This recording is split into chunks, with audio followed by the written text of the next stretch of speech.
Today we're going to go and answer a question that has plagued people online for a long time. Does LightBurn or Inkscape have the better tracing capability? Let's go!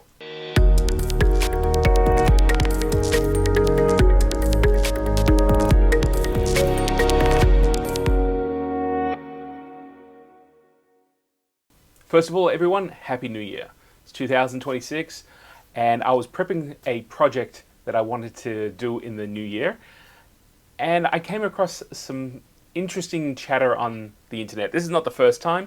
There's a number of people out there who keep asking the same question, or they get frustrated using the tracing function in LightBurn, and there's always someone who pips up and says, don't use LightBurn, use Inkscape. So it got me wondering, because quite some time I had a conversation with a few people at LightBurn, and I want to share with you here the information that I learned. Now, before we move on, the project that I'm working on is a sign for a very good friend of mine, Jimmy DiResta.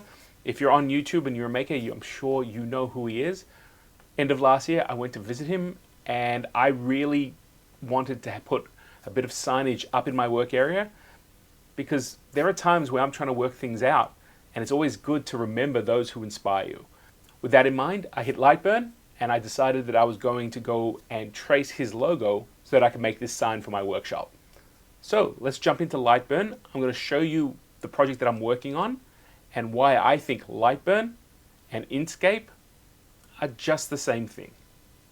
So part of what I want to do here is actually take this graphic, which I grabbed off the internet, off Jimmy's site, and I want to trace it. So the first thing I'm going to do is obviously select the image.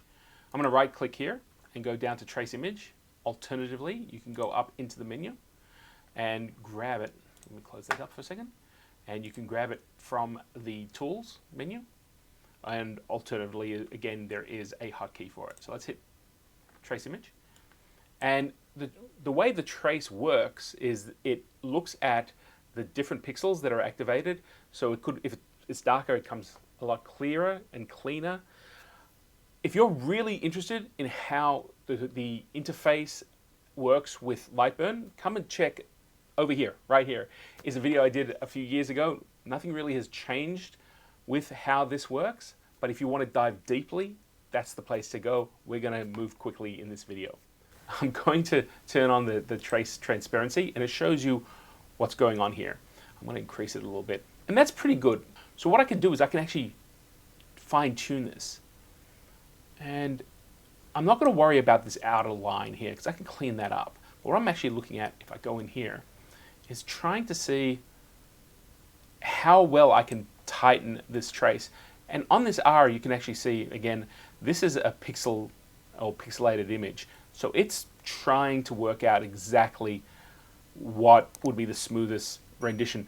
Again, I can change it with some of the options here. I'm not going to go into that right now, but I want to work fast. I don't know about you guys, but I love to work quickly. So I'm going to just quickly use this threshold. And I got to be honest with you, I think that's pretty tight for what this image is. In this case, I'm actually going to delete the image so we can see what's going on afterwards. And I've deleted the image. This is now a grouped image.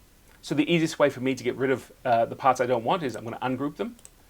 I'm going to select the letters. And then I'm going to come up here to edit and inverse the selection. That's selected everything outside those letters. I hit the delete and I'm good to go.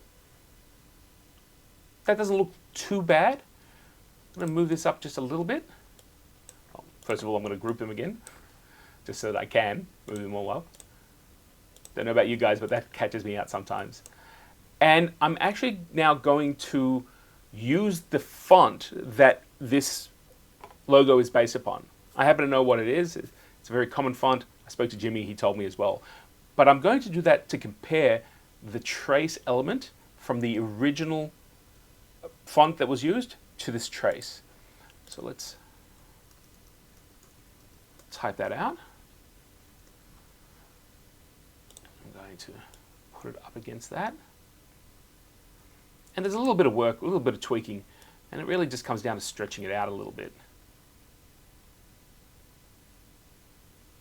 And to be honest with you, if we zoom in, you can see there's a little bit of a, on that A, it's brought it around. Again, I didn't tweak it as much as I could. There's a little bit of morphing there, but to be honest with you, it is close. I would actually use that original one. Obviously, I could use the letter 1 if I wanted to, but for this, I am actually going to use the original one we did. So that's going to be used in my sign. It's a little bit more organic, but you can see how quick that was to actually do. So the question here is, can I do better in Inkscape than I can do in LightBurn? Now, full disclosure, I've used Inkscape maybe 3 or 4 times, probably 10 years ago when I first started out working with lasers. In fact, that's the very reason why I love LightBurn so much. When I first started playing with lasers, you had to do your design in a vector program, you had to take it to another piece of software that would run your laser, and if you had to make any adjustments, you had to go through that cycle iterating over and over again. And that kind of made me hate Inkscape, not for the software, but more for the pathway and the workflow that I'd been introduced to. So I actually don't have a copy of Inkscape here, but what I do have is LightBurn, and if we go up to LightBurn's About page, you can see here that in the helps and notes, there's a piece of software that is actually licensed to software called PoTrace. And PoTrace is really interesting because when you go to the Wikipedia page to PoTrace, you can see here in the write-up that the example they use for PoTrace in a design piece of software is Inkscape, which means that Inkscape and LightBurn are using the same piece of software, PoTrace. So with that understood, there shouldn't be any difference at all between LightBurn and Inkscape. Now, the only thing I didn't check, because I am working on a project, and as I was doing some searching and Googling, this question came up, whether or not Inkscape or LightBurn was better for tracing, would probably be Inkscape's controls, but I personally don't understand where they would differ from LightBurn given the functionality of PoTrace.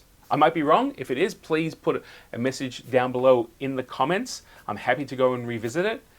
But as far as I knew all those years back, and even today, LightBurn and Inkscape use the same tracing engine. So I'm not too sure why people keep having this argument. That's it for me. It's a short video, hopefully answering a question. I'm going to go back to the project. You're going to catch it really soon on this channel. Until then, go make something amazing, and I'll catch you for the rest of 2026. Have a fantastic one. I'm going to select the letters. I'm going to select the letter. Excuse me.